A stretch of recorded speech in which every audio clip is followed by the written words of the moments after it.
Welcome to Building Your Leader Brand. Today on the show, Bob is speaking with Danielle Sprouls. We do not control the world. We only control our response to it.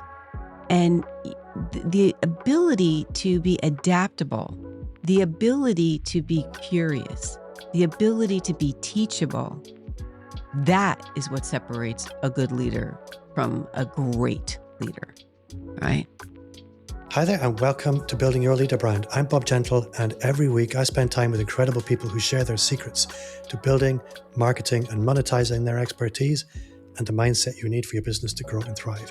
If you're new to the show, cue confetti cannons, high fives, upbeat music. I'm reading my notes here. I probably should have confetti cannons and upbeat music. And then it says, I want you to imagine the kind of welcome you get at TGI Fridays on your birthday. Take a second, sit back. Before you start doing anything else, take a moment and hit the subscribe or the follow button. That way you won't miss a single thing and you will help this show grow, which I really want. Again, if you're here, you're probably going to love the Personal Brand Business Roadmap. It's 50 pages of everything you need to start, scale, or fix your expert business. Visit amplifyme.agency/roadmap or hit the link in the show notes. Now you can start listening. Today's guest is someone who understands leadership when the stakes are real. Danielle Sproles spent more than 25 years in commercial real estate, has a background in law, has been involved in over $20 billion worth of transactions, operating in high-pressure environments where decisions carry real consequences. Today, as the founder of Unscripted Pivots, she works with executives, founders, and leadership teams navigating the pivotal moments of change using her proprietary framework, The Pivot Advantage. She's also the author of WTF, we can talk about that, Women That Flourish, a fresh take on how high performers navigate uncertainty without losing momentum or credibility. Danielle, welcome to the show. Mm-hmm. Thank you, Bob. I'm so happy to be here. I appreciate the platform to discuss everything personal branding. I'm looking forward to it. Did you enjoy my introduction? Was I vaguely accurate? Yes, you were 100% correct. Oh, And more than that, you said my last name correctly, which rarely happens. So kudos to you. well, I cannot take credit for that because you briefed me as a host very well, which is awesome.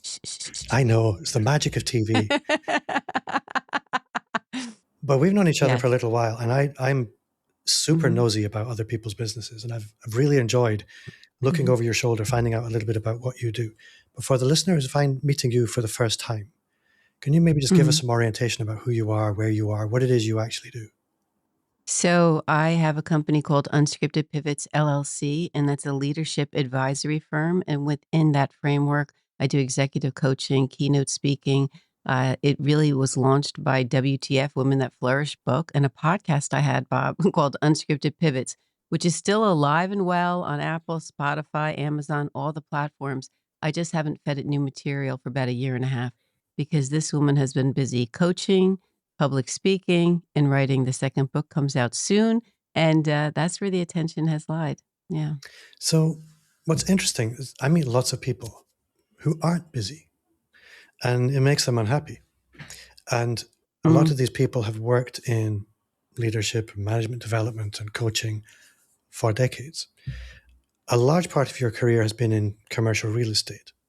Am I right? Am I correct? Yeah, that's correct. It actually still is. Yeah. And so it's always very curious to me how somebody manages to pivot like that and thrive, because it's a difficult business to stand out in. It's very, very competitive. And when you meet somebody who's thriving, who hasn't been doing it forever, it's really interesting. So I'm curious to know from you what you think it is that's been that catalyst or that X factor. Well, not just for me, Bob, but what I witness, especially with the people that I coach. And so I get into the messy middle with them and I know the processes that they employ. It really is about looking at your career as more of a calling than an actual job. So the reason I have been able to successfully pivot, and let's be clear, this hasn't been easy street every day. There are many challenges when you pivot because you're literally redefining your identity, right, at its core. But this recent pivot and even the pivot before that, all of my pivots, when I look at the trajectory of my career, have come from my understanding and acceptance that I should be going in another direction. And none of those decisions, including the most recent one a couple of years ago, were made overnight. My ability to surrender is somewhat challenged by my need for control and surety. But today, what I understand better than any other time in my life is that it's okay to be a beginner again, even though you're an expert on so many other things in your life. And if you feel that intuitive pull and it keeps revisiting you, that's a message you should explore and possibly honor and dive into. And so I've become a little bit of a yes girl over the course. And I'll say yes to things because I'm being pulled there. At the same time, it actually demands me to be the no girl as well. And what I mean by that is, as I say yes and explore new things in my life, I have to practice what I call selective restraint. You have to say no to a lot of things to say yes to others. And, therein lies a secret that I don't think most people, and I for myself, didn't understand for a long time. And it requires discipline, it requires sacrifice. There's a lot of things today that I need to say no to continue on the path that I'm on, that I would otherwise want to do or enjoy. That includes people, places, and things. So I'm just getting better and better at that. And there is a freedom, a liberation, if you will, that I've been experiencing by living in that type of acceptance. And so I'm having a great time doing what I'm doing. I feel more aligned than I ever have before. And it's not because being an attorney at first was wrong or being in title insurance was wrong. It was because those were seasons and they had their purpose. And I'm able to navigate into a new place and take those accumulated skill sets and just use them in a different way. I like to tell people I've gone from transactional to transformational in my work. So one of the things I read when I was getting ready to speak to you, and I can't remember exactly what it was or where it was, but it was talking about there are moments in everybody's life and everybody's business where it's clear something has to change. A pivot is invited. And a lot of people don't really know how to approach this. They don't have a strategy for it. There's no system. And in business and life, I like to pay attention to what you might call moments of impact, where when things happen, if you prepare for those moments and you have a plan for those moments, you can move through them effectively. The moment where a pivot is invited is one of these moments of impact. And the natural response to them is to wing it, or to, apparently winging it is something I should stop saying. Extemporize is the word. But most people knee-jerk through a pivot, or they just do what seems obvious, or they fall back on what they've always done. Or more likely, they fight it, they deny it, they try and avoid it. But like any moment of impact, if you can plan for it and if you can go through it effectively, you come out the other side of it better, happier, with more flow.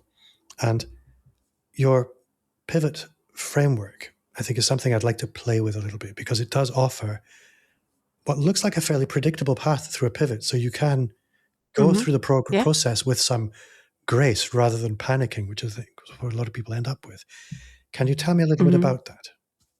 I can, but I want to just first explore something that occurs before we learn how to pivot. So when you're mentioning, disruption, something's happening and you're like, didn't plan for it, right? That's on the regular, right? We experience that daily, whether it's in big or small ways, sometimes in our personal life, more often than not in our professional life, where we feel we have less control of what's occurring. So before we even get to the pivot process, though, we have to reframe the moment that's upon us. And that's where the WTF book lies. So you're looking at it and you're saying, what the heck? Like, I didn't expect that. I didn't plan on that. And when we change the language to, well, WTF, where to focus, WTF, wake that flame, WTF, wisdom through failure, being okay with stumbling forward, those kind of things. We change the experience when we change that language, Bob. And, this isn't like a slogan. It really is more of neuroscience. When your brain approaches disruption as, just an unplanned event, when it approaches it as an opportunity and not so much a threat, then you can get to the pivot process. The pivot advantage that I'm putting forth is really a decision sequence. That's all it is. A lot of us are already doing this naturally when we're making decisions well. And these are steps that are just, it's an acronym. I'm an acronym nerd. Everything I think about, I think in acronyms, which is how WTF even came to be. So PIVOT. And what I'm putting forth, okay, we're pivoting. What does that look like? So the first letter is P, it's pause. The second is I, identify. The third step would be to vet. You're vetting your options. O, outreach, consult others. T, test and tweak. So this literally is just a 5-step process that embodies the word itself when you're making a pivot, because we're all pivoting, and especially today, everybody between the market and the political influences going on and AI, the introduction of how that is changing, how we work, who gets a job, who doesn't get a job, all these things, there's so much pivoting. So we see the language constantly, got to pivot. We should pivot. How are we going to pivot? It's how. It's not should we. Yeah, we are. We constantly are. How? So I'm putting forth a sequence of thinking that takes a leader from chaos to clarity. That's pretty much what it is. And that's why it's the PIVOT advantage. This framework on its face is very simplistic. And this is true. But it honestly is genuinely hard because the majority of people, myself included, usually wants to blow past one of those steps. Okay.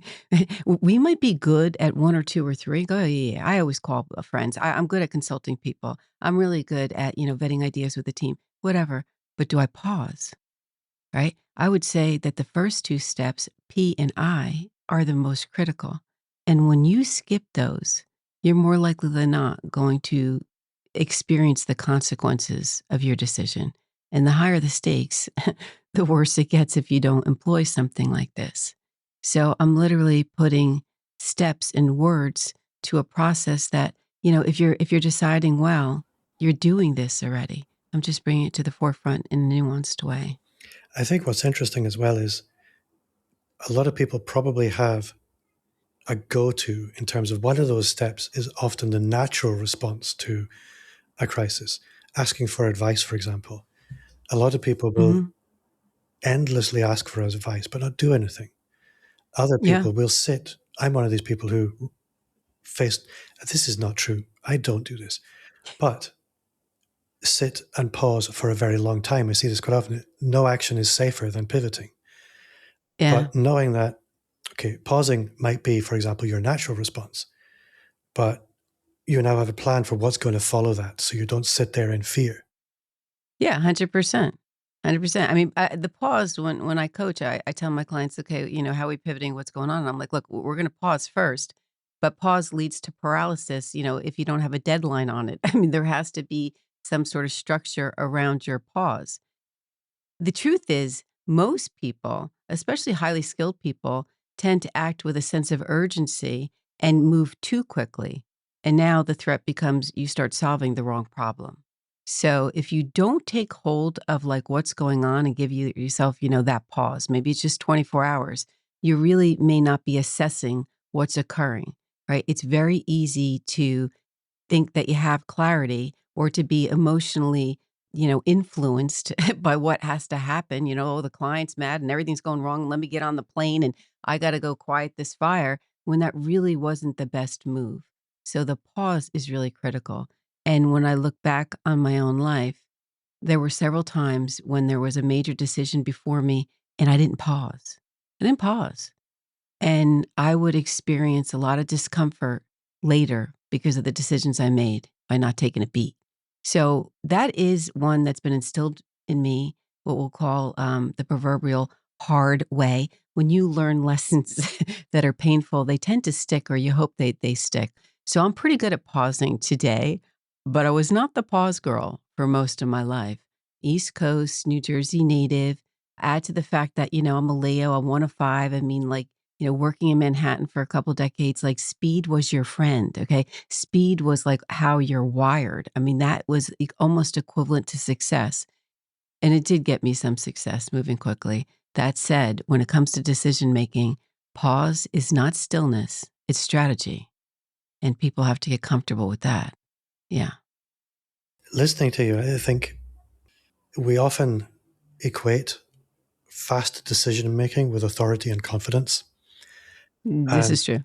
and I think, like you said, I mean, Yeah. pausing, it requires a discipline. It's quite different when it's intentional, it's strategic. This is an intentional thing that I do to create a space for inspiration, for consultation and Yeah. reflection, in order that when I act, and we time box this, I act knowing that I gave an honest space to everything. There's a fine line between being an action taker and being impulsive. And when the stakes are high, you don't want to risk being impulsive. And so that's why time boxing this pause is a really good idea. It's a strong, not just a safeguard, but it is creating a space for the better idea, or a little bit of inspiration, or anything. No, absolutely. And this isn't something that we learn and we do forever well. This is like something that you have to nurture. So whatever step, and for me, it's pause. It's something that I have to protect. So yes, I've become very familiar with its importance, and I'm pretty darn good at it today. But that doesn't mean I'll be great at it next month unless I practice it. So anything that we do that's new to us in life, right? You don't just get it, graduate, it's over. It's like nurture it. It's like a relationship with yourself, with how you perform. And any relationship, whether it's with a person or with a process, it requires, your nurturing of it, your protection of it, grow it, feed it, understand it, embody it, practice it, practice, practice, practice. So when you're getting involved with people, leaders, Mm-hmm. organizations, things like that, there's the obvious pivots where we're having an operational or a brand pivot, or we've maybe had a Mm-hmm. merger or an acquisition, and we need to transition from one identity to a new identity. Mm-hmm. As you were speaking, I was making notes. There are operational pivots, which are kind of obvious. There are identity pivots, which I would see as personal identity pivots. I kind of no longer identify with that past version of myself. But Yeah. then there's existential pivots, I think, is something we see quite often. Is just, I just don't feel right anymore. Then there's obviously the forced transitions in career and things like that. Where do you find you tend to end up? Is there a constant in terms of how you get involved with companies? Or does it start one place and end up spreading across a Mm-hmm. much wider canvas? A lot of times I'm hired or engaged because there's something operational that everybody can tangibly point to, right? But when you start to do the work, you very quickly realize that the identity work is really at the heart of this matter, because you have to treat the person who is moving through this shift and not just the shift itself. And to your point about having that like an outside feeling that something's not quite right, what I do is I help people find what that is and then own it. Right. So there is a really beautiful intimacy in the honesty that can surface, not because they're being honest with me per se, but they're getting honest with themselves. And I seem to have a really great gift of creating a safe environment where the teams will lean in, the people will lean in, because at the heart of it, there's no judgment. It's like we all have sides of ourselves when we're performing, and especially within a team that we know isn't the best version, and especially in the context of working together, that you need to address and change. Just pivot. And so it's operationally, you'll get there if you can attack the deeper issues, and they always exist. We're human beings, you know, within these companies. And I think that we always need to remember that. And it doesn't matter how much AI will influence how we work. We are still human beings operating that. So it's a lot about alignment at the end of the day, Bob. That's really what it is. Yeah. So listening, I'm visualizing a boardroom, and this all makes perfect sense. I think having a process to move through change effectively Hmm. is a competitive advantage. If a business has process for controlling adjustment. Okay. Are you intentionally using the tagline of my new book? No, sorry. Or you don't know it? No. You don't know it. Okay. I did not tell you. So the book that's coming out is called The PIVOT Advantage: How Leaders Turn Chaos into Their Competitive Edge. So you're using both the word competitive and advantage in what you just said. And so I lit up, and that literally is what this is. And so you do have an edge, you do have an advantage when you follow this sequence of decision making. Now, the book is addressing the business world. That said, any person that follows this sequence is just going to be better off for it. It doesn't mean that your outcome will be what you had hoped it to be, but where you'll be in that outcome will be a better version of you, right? So it's about sound decision making. Well, Yeah. this was actually where I was going because, like I said, in the boardroom, this makes perfect sense because it's high stakes. And if you can control those pivots or make them more productive, you will see the competitive advantage. But I'm thinking about it from the perspective of a one-man business. That's not to do down anybody that supports my business. You're all awesome.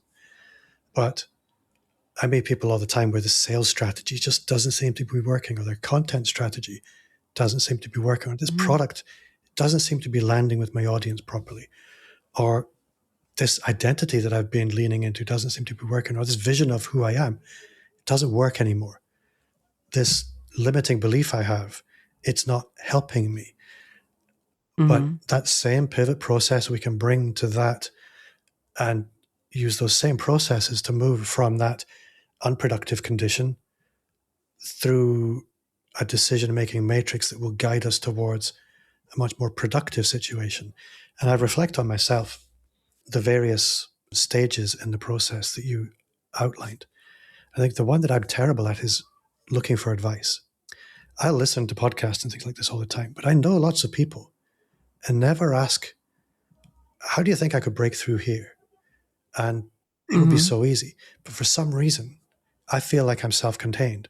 So if I simply say I have a standard operating procedure for pivot, I can not guarantee the outcome, but I can guarantee I will have given myself every chance to get to the outcome that was going to be productive, which is quite exciting, actually. It's not something I've ever really considered before. Well, okay. So then you're referring to the O for outreach, right? Yeah. And so you keep using the word advice. Yes. And a lot of people are allergic to that idea because they think that that's like surfacing a fact that they have weakness. And somewhere in the leadership's, story of leadership, it was like, oh, you can't ask. That means you don't know your own answers. And so there's a vulnerability. But really, what O is standing for is perspective. Why not gain perspective? So it doesn't necessarily mean advice. It doesn't necessarily mean that you're going to change. But an informed decision is better than an uninformed decision. So it really is, it's a competitive edge when you lean on the trusted sources. I mean, we know that even from a mental health standpoint, we do better when we're not in isolation. And for those businesses that might be listening to this that are more like, the solopreneurship going on, it behooves us to lean into the wisdom and experience of others. Consider who you're asking for any given problem. And you took us from the boardroom, Bob, into, smaller businesses. Okay. And you said, well, maybe lower stakes. It's less activity and less relationship building. But I will tell you, anything is high stakes. You can take this into your home and say, oh, should I use this process so that my marriage doesn't fail? Now, it's not going to save a marriage, but what it will do is vastly improve the form of communication that will occur, especially the pause, Bob. Okay, so anybody out there that has a partner, if you pause before you decide or you say the next thing, you're doing yourself a real service. That's what I'm going to tell everybody. So, and I don't know if my husband would say I use it super well, but, I do use it. So the stakes are always high because it's always coming back to us, just who we are and how we feel. And so this is not so much performance as it's just embodying a way of life that can give you peace, clarity, freedom. I mean, that's what it is. That's what I'm always looking for. That's what I want. I think the outreach Yeah. piece in particular is something I reflect on as well, is Mm, reaching out to somebody and telling them you perhaps need help. It's a gift. I think when mhm, people ask me for help, it's mhm. so self-affirming that somebody would actually Absolutely. consider that I am the person that might offer to help Mhm. them. Obviously, there are constraints to that, but if it's somebody that genuinely knows me, it's truly heartwarming. So true. It is. And I remember a mentor once telling me, along these lines, more in the personal sphere, but they're like, Danielle, how dare you deny somebody the opportunity to be useful or to shine or to recognize their importance to you in your life and in your relationship with them. And when you look at it from that perspective, you're saying, okay, that's not really burdensome for me to lean in and ask for some, whether it's perspective or help in any way, shape, or form. But the other part of it too is ego. I mean, especially when we're in the business sphere, people don't want to outreach necessarily because they don't want to look like they don't have the answers. They don't want to seem weak. And the higher up the chain you go as a leader, let's say all the way to founder of the company, it's like, well, who else is supposed to have the answers but me? And will they question my authority if I look weak here? There's a lot of things that the self-talk can really kind of spin. And so that's a lot of the coaching work that I do too, because it gives that individual or that smaller team within a company the safe place to let these questions and concerns land, essentially, so we can address them, see them as true, work through it, and know that this doesn't stop the train. The bus is going to still keep going. And so without the sometimes not in within the earshot of somebody they're reporting to. They don't want, oh, is this going to create job insecurity? I can't let my boss know that I don't know A, B, or C, or that I'm afraid or this or that. You know what I mean? Yeah. We need a place for these things, these questions to land, and then pick up the tools. We have these toolkits, all each and every one of us. Sometimes they're missing a couple things we need to add. Oftentimes I experience, because the people that I coach are mostly like, kind of like, mid-level and above, is that they forget how to pick up a couple or what they can use them for. So, we come in, and I know you do coaching as well, and we shine a flashlight on these things, and there's clarity. So, really, now that I think about this out loud, my entire thing is out my whole career really is about outreach people saying, "I need a new perspective. I need some accountability.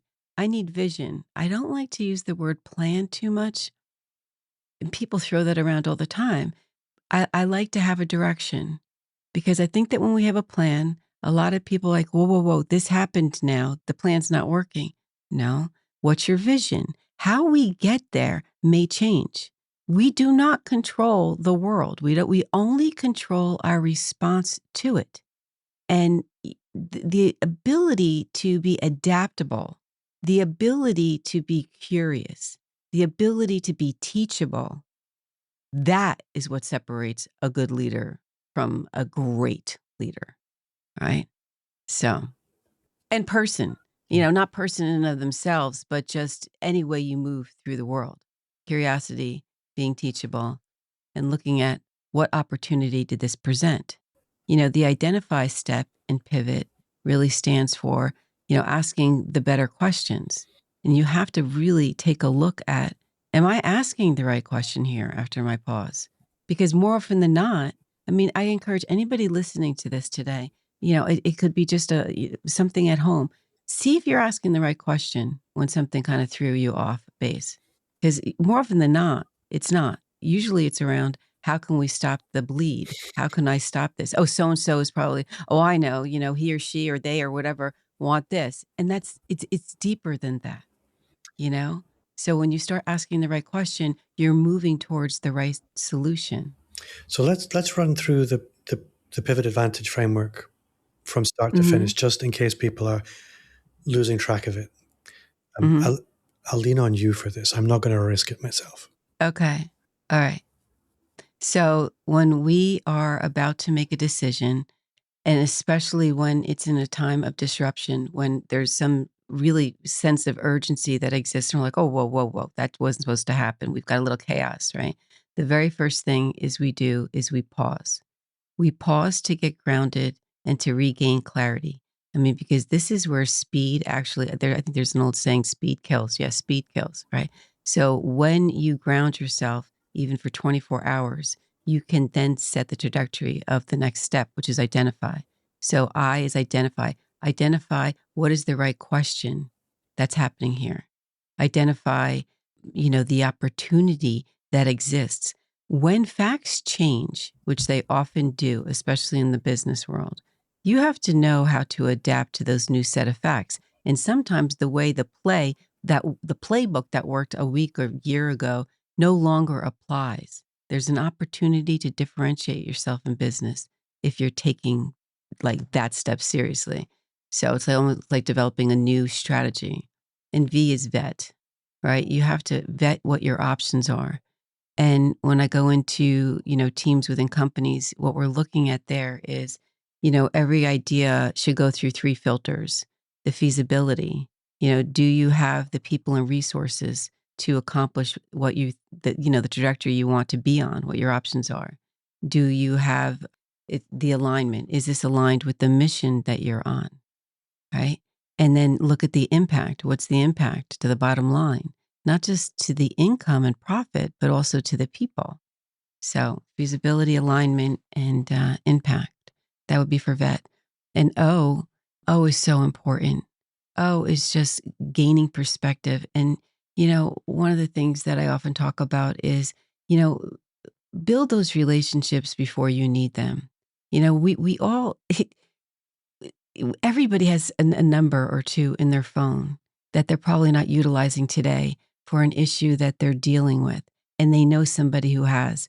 And, get outside your own self, park that ego and reach out. If anything, like you alluded before, we help people recognize their worth in our relationship. You're doing them a service. Gain perspective. And then T stands for test. A lot of people we'll pause, we'll identify, we're going to vet, and then, we gain perspective from outside sources. And then it comes time to test. And unless your plan meets contact with reality, that's all it is a plan. Okay. There's nothing happening. The people that test quickly are the ones who win. That also means they're the ones willing to fail first. Fail first, fail often. Not everything that we test is a success, but it's putting it into motion. Nothing changes unless there's action around it. That does that. We don't, I mean, if anybody finds a crystal ball out there, let's go share it, but nobody gets one. So you have to, you're making an informed decision. By the time you do PIVOT, you're in a solid place to move forward. And then you do. What's really interesting as you run through this earlier today, if you're listening to this podcast, I don't know if this interview comes out before or after the interview that I did with Charlie Curzon. He recently published a book called Be More Strategic. Okay, and yeah. a lot of people approach strategy as complex. And if you ask most people in the street what strategy, they'll tell you it's a plan or specific tactics. But a strategy is it's a series of decisions, and yes, it's a process that we go through to get to the plan. And most people overcomplicate that process. What you've outlined here is essentially a really simple and effective series of steps to go through to build a strategic adjustment or a strategic reset, which is incredibly valuable. I think it has some value because I'm speaking on so many stages right now about it, and this book's not even out. And really, I mean, so I do know that this process is of service, and that just, I mean, that makes my heart sing.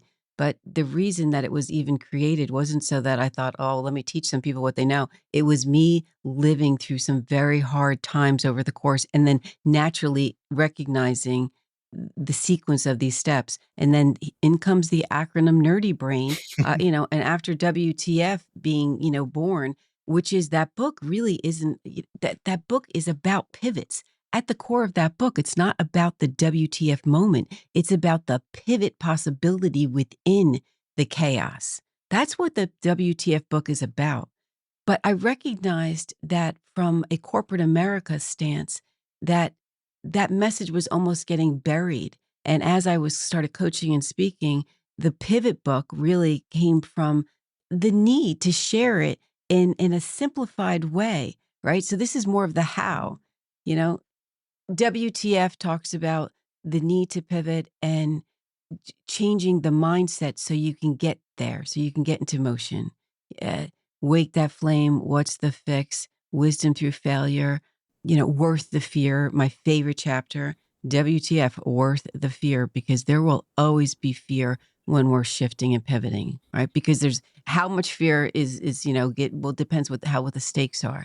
But I'm like, WTF, it's worth the fear. What is your relationship with fear? Align with fear. Harness fear. Fear is got a bad rap. All these 4-letter words, they got a bad rap, people. The fear is not a bad thing. It's a signal. It's just saying, guess what? This is important. That's all it's telling you. How you treat it is up to you. So, the pivot book itself that's coming out, the PIVOT advantage, says, okay, I've talked about pivoting in WTF. This is the how. Yeah. Okay. And through that, and there'll be a companion workbook that will go with it. And I didn't think I would roll that out right away. The end of this book, and interestingly enough, this book is a fable. This book is contained within a story. So you can see how the pivot process is working in the CEO's life and the woman who's coaching him through it. And then it goes on to like a workbook, like maybe 14 pages. But I'm already out there doing workshops on this. So I thought, let me create a workbook that other people can utilize and do it with their teams. I mean, Danielle, party of one. I'm not going to be out there teaching the whole world. Hey, there will probably be some licensing around it because, hey, it's my brainchild.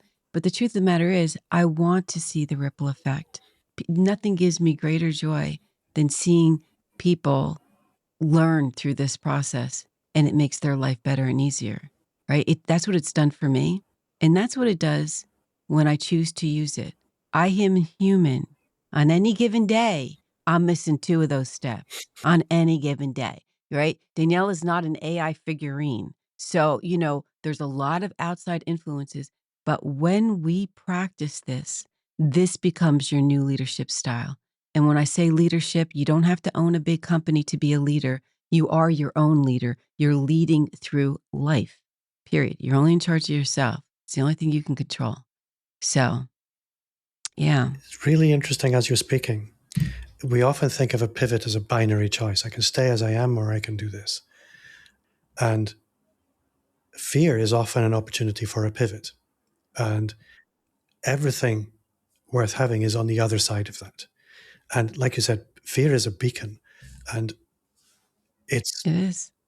It's really interesting that I could talk about this for hours, but I'm not going to. No, I know. It opens up so many conversations. When I was writing WTF, I couldn't land the plane with that book. That book could have been its own book.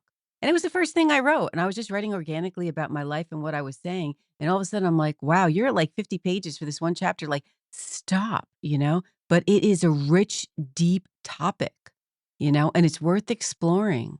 It really, really is. Because so much about fear is what holds us back in life. And fear is natural, but overcoming there is nothing more liberating than addressing your fears and overcoming it. I always had a fear around public speaking. Like, no bueno. You could put me in a room of 5,000 people and I will meet every stranger. I will interrupt every conversation so I can sell title insurance. Like, I just have courage, right? But, yeah. And you'd put me on like in front of people where they're like, okay, she's presenting. Oh no. Oh no, no, no. Like that, no, I had zero interest in that. And today I do that. And, yeah, sure, there's butterflies and stuff. And I'm just honing that process. And that's just a newer part of me. And I'm about to get serious training around that, really at the suggestion, because I keep getting hired. And then some woman who does this, hires people, she said, you want some zeros after your fee. I said, I'm here for impact more than I am income. And she said, look, you've got everything that is hard to be a speaker. Like, you got it down. You got content, you got flow, you got all. She's like, now it's almost like the persona. Like, let's bring that out. And I thought about that and I said, okay, that would mean that I'm taking the speaker business as a business and not just, as a platform for communicating what I'm, writing about and coaching on. And so this is like the new thing. And I would have told you years ago, no way am I going to do that. Another testament quickly, I jumped out of a plane. You're looking at somebody who is historically so afraid to fly, even commercial airlines. I did it, my work demanded it, but the anxiety around it was, it was unnatural, but lots of people have that with the flying thing and the claustrophobia thing and all of that. And now I'm skydiving. I've skydived twice. I am jumping out of perfectly good airplanes. Why? Because I'm doing it with the people I love most, which are my adult children. And they're like, hey, we want to do this. Wouldn't that be cool? And what I'm thinking is, I don't want to jump out of a plane, but I do want to make that memory with you. Like, that will be funny as heck. And so I've done it twice already. Now, if a girlfriend says, hey, you want to jump out of a plane tomorrow? I'll just say, no, I'm good. I'm not looking to jump out of planes, but I am looking to say yes to the things that I want to do that otherwise are just tangled in my head. So I look at the barometer. Why do you want to do this? If the answer is yes, why aren't you doing it? I'm scared. I'm uncomfortable. I don't, okay, let's address that piece. Can we overcome that piece?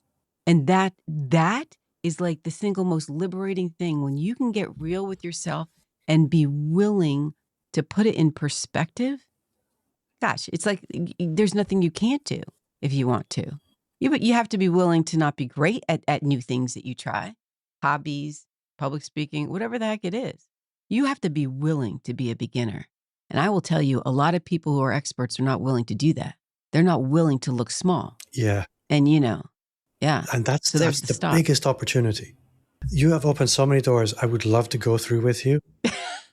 No, we can't. But we'll have to do that another day. Mm-hmm. Danielle, let's move into your amplifiers. 3 things people can go and do: mental models, podcasts you love, frameworks that you adore, practices. It doesn't matter. Anything from journaling to everyone should eat cucumber. I don't know. What's amplifier eat number cucumber. 1? I like cucumbers. Firing it off, not to reiterate what we talked about, but just, whenever you're going through any kind of thing that's throwing your, disrupting your autopilot, reframe it. Take a beat, reframe what's going on, recognize that this isn't happening to you, it's happening for you, right? Leave the self-pity party and see the opportunity that presents. And, along those lines, number 2, a 24 self-audit.